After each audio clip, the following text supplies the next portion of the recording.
नमस्कार में चलिए रुक करते हैं आज की खास खबरों पर। उत्तराखंड में कोरोना की दूसरी लहर के बीच विशेषज्ञों ने तीसरी लहर आने की भी आशंका जताई है और इसे बच्चों के लिए नुकसानदायक माना जा रहा है। अभी दूसरी लहर में ही हाफ चुका स्वास्थ्य विभाग कितना तैयार है। राज्य भर में बाल रोग चिकित्सकों की भारी कमी है, करीब 50% पद खाली हैं और उसी के अनुसार बाकी सुविधाएं भी। सरकारी अस्पतालों में बाल रोग विशेषज्ञ और सुविधाओं की किल्लत भविष्य की चुनौतियों को लेकर डरा रही है। हालांकि कोविड अस्पतालों में सरकार ने डॉक्टरों और स्टाफ की नियुक्ति की है, लेकिन बच्चों के उपचार और उनके मनोविज्ञान को समझने के लिए बाल रोग चिकित्सक भी काफी अहमियत रखते हैं। सरकार ने तीसरी लहर को लेकर अभी से तैयारियां शुरू कर दी है। हर अस्पताल में सुविधाएं बढ़ाई जा रही है। अफसरों को निर्देश दे दिए गए हैं कि अस्पतालों में बुनियादी सुविधाएं जुटा ली जाए।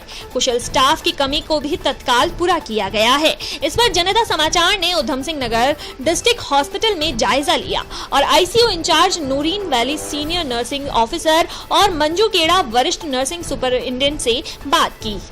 जो मैं यहाँ नर्सिंग सुपरिटेंडेंट के पद पर कार्यरत हूँ जवाहरलाल नेहरू चिकित्सालय में, और जो हमारी दूसरी लहर आई थी उसमें हमारा बहुत बुरा एक्सपीरियंस हुआ था, क्योंकि जो जिनके घरों के व्यक्ति यहाँ से जान खो के गए थे और जिनके घर में बहुत पीड़ा हुई थी, उसका हमें बहुत खेद है। अब जो तीसरी लहर आने वाली है और उसमें हम लोगों ने अपनी स्टाफों को भी पूरा प्रॉपर तैयार किया है और ट्रेनिंग भी समय समय के अनुसार दिया है। यहाँ ऑक्सीजन, वेंटिलेटर, आईसीयू वार्ड सब कुछ है। जनता इस तीसरी लहर से घबराने की कोई ज़रूरत नहीं है। जनता को भी यहाँ सारी सुविधाएं मिलेंगी और हमारी जो स्टाफ नर्सिज हैं, पर्यावरण मित्र हैं और डॉक्टर्स हैं हमारे, और वार्ड आया जी हैं, चतुर्थ श्रेणी हैं, ये 24 घंटे मरीजों की सेवा करने के लिए तत्पर हैं। इसलिए आप लोगों को कोई घबराने की जरूरत नहीं है। हमारा गवर्नमेंट हॉस्पिटल एक बहुत अच्छा हॉस्पिटल है, इसमें सारी सुविधाएं हैं।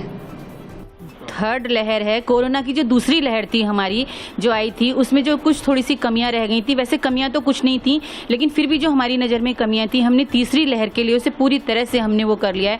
हमारे पास 100% हर चीज़ सफिशिएंट अमाउंट में, हमारे पास वेंटिलेटर हैं, हमारे पास बाईपैप हैं, और क्योंकि जो तीसरी लहर है डेल्टा वायरस की, वो सेकेंड लहर से ज़्यादा खतरनाक है, तो हम लोग नहीं चाहते कि कोई भी हमारे यहाँ से निराश होकर के जाए पेशेंट। हम अपना 100% हम लोग मानसिक रूप से पूरी तरह से, मानसिक और शारीरिक रूप से पूरी तरह से हम तैयार हैं कि हम तीसरी लहर का डट के सामना करेंगे और हम नहीं चाहेंगे कि हमारा पेशेंट कोई निराश होकर जाए। पहली बात तो ये। दूसरी बात ये कि हमारे पास वेंटिलेटर भी है, हमारे पास बाईपैप भी सफिशिएंट अमाउंट में है, हमारे पास आईसीयू में मॉनिटर भी पूरी तरह से सफिशिएंट अमाउंट में है।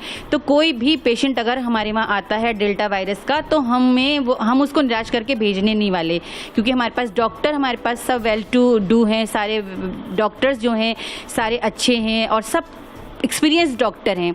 तो हम तो चाहेंगे नहीं कि हमारे पास की क्या कहते हैं तीसरी लहर में कोई पेशेंट निराश होकर के जाए।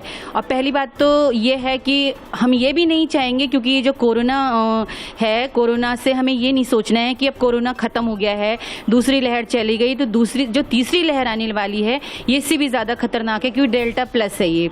और हम लोगों को जो दूरी बना के रखनी है, हम लोगों को ये नहीं सोचना है कि हम बिल्कुल फ्री हो गए हैं, हमारे पास अब कोरोना के कोई पेशेंट नहीं आएंगे, या मरीज को भी ये नहीं सोचना है कि अब कोरोना ख़त्म हो गया है, ये जड़ से खत्म नहीं हुआ है, इससे भी ज़्यादा खतरनाक स्थिति में ये आएगा जब तीसरी लहर आएगी। तो मैं ये चाहूँगी, मैं ये संदेश भी देना चाहूँगी अपनी रुद्रपुर की जनता को और पूरे अपने हिंदुस्तान की जनता को कि प्रिकॉशन वही लेना है, मास्क लगाना है, हैंड सैनिटाइज करना है और उचित दूरी बना के चलनी है। और अगर लगे कि हमको जाना ही है मार्केट, अननेसेसरी ना जाएं, अननेसेसरी भीड़ में ना जाएं, अगर जाना ही है तो पूरे फुल प्रिकॉशन से जाएं।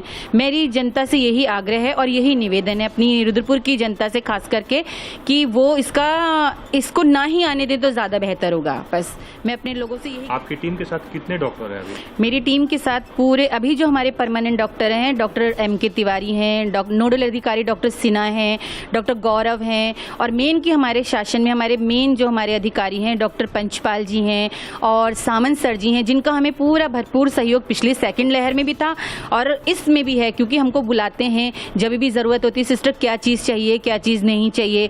तो हमारे पास इस समय 100% पूरी तैयारी के साथ हम लोग बैठे हुए हैं और हमारे डॉक्टर्स पूरी तरह से साथ हैं। रोज़ फ़ोन आते हैं, अगर वो नहीं आ पाते हैं, वार्ड में राउंड नहीं कर पाते हैं, फ़ोन आते हैं, सिस्टर ये कर कर लीजिए, वो कर लीजिए, हमने ये मंगा लिया है इस मेन स्टोर से, हमें जो जो चीज़ वो मतलब प्रोवाइड कराना चाहते हैं वो पूरी तरह से करवाते हैं। अब जैसे कि मेरे पास सक्शन मशीन मेरी ख़राब हो गई थी, तो साहब ने कहा, बड़े साहब ने, सामंत सर ने, सिस्टर सक्शन मशीन आप चेंज करवा दीजिए, बदलवा दीजिए। तो हमारे 2-3 डॉक्टर का तो बहुत अच्छे से सहयोग है, कि हमें पूरी रात दिन हमें फ़ोन कर करके खटखटाते रहते हैं। हम कोई चीज़ भूल भी जाते हैं क्योंकि पेशेंट का काम हमको करना होता है, तो हमारे साहब लोगों का हमारे संग पूरा सहयोग रहता है। तो मैं तो दिल से अपने साहब लोगों को, डॉक्टर सिन्हा को, डॉक्टर गौरव को, डॉक्टर MK तिवारी को, डॉक्टर पंचपाल सर को और सामंत सर को बहुत धन्यवाद देना चाहूँगी कि उन्होंने हमारा बहुत सपोर्ट करा। एक मॉरल सपोर्ट जो होता है, हमारे सर लोगों ने हमारा सपोर्ट करा। और हाँ, प्लस जो अभी हमारी नई मेटन जी आई हैं, डॉक्टर मैम मंजू केड़ा मैम, वो भी पूरे समय लगी रहती हैं। हालांकि उनको आए हुए भी 2 महीने हुए हैं, लेकिन वो पूरी तरह से अपना 100% देती हैं, आती हैं, ICU में एक चीज़ देखती हैं और तीसरी लहर के बारे में कहती हैं कि भाई तुम लोग ये रखो, वो रखो, क्योंकि उनको 40 साल का एक्सपीरियंस है उनको। तो मैं इन लोगों का तहे दिल से इनका धन्यवाद देना चाहूँगी। और ये कि मेरा ICU का स्टाफ है, ICU का क्या, कोविड वार्ड का भी जो स्टाफ है, दूसरी लहर में इन्होंने 100% दिया, अपनी जान को जोखिम में डाल के इन बच्चों ने बिल्कुल, कभी कभी ऐसा होता था कि PPE किट पहनने का भी मौका नहीं मिलता था, बिल्कुल जान को जोखिम में डाल करके इन्होंने पेशेंटों का काम करा। तो मैं अपने स्टाफ का बहुत तहे दिल से शुक्रगुजारी करना चाहूँगी कि मेरे बच्चों ने, जो मेरे ICU के बच्चे हैं, कोविड वार्ड के बच्चे हैं, इन्होंने दिल जान से मेहनत करके दूसरी लहर पर जो है विजय प्राप्त करी है। तो मैं इन बच्चों को मैं स्पेशली सैल्यूट करती हूँ दिल से कि इन बच्चों ने अपना 100% दिया है। एक बार भी किसी बच्चे ने नहीं कहा कि सिस्टर मैं डबल ड्यूटी नहीं करूंगी, या मैं नाइट नहीं करूंगी, या मैं यहाँ नहीं जाऊंगी। जहाँ जहाँ मैं ड्यूटी लगाती थी मेरे बच्चे वहाँ जाते थे। तो मैं एक बार बहुत दिल से, और बीइंग अ मदर, एक सिस्टर इंचार्ज नहीं, बीइंग अ मदर, मैं उन बच्चों को धन्यवाद देना चाहूँगी। और वैसे ही ईश्वर ने आशीष दी, आज मेरे बच्चे सब कोरोना फ्री हैं, कोई पॉजिटिव नहीं हुआ है। मैं इसलिए बच्चों का धन्यवाद दूंगी और परमात्मा का भी धन्यवाद देना चाहूँगी कि हम लोग सब सुरक्षित हैं और सेफ हैं और तीसरी लहर आने की तैयारी में जुटे हैं। लेकिन मैं ईश्वर से प्रार्थना करूँगी कि ना ही आए तो ज़्यादा बेहतर होगा, बस यही कहना चाहूँगी मैं।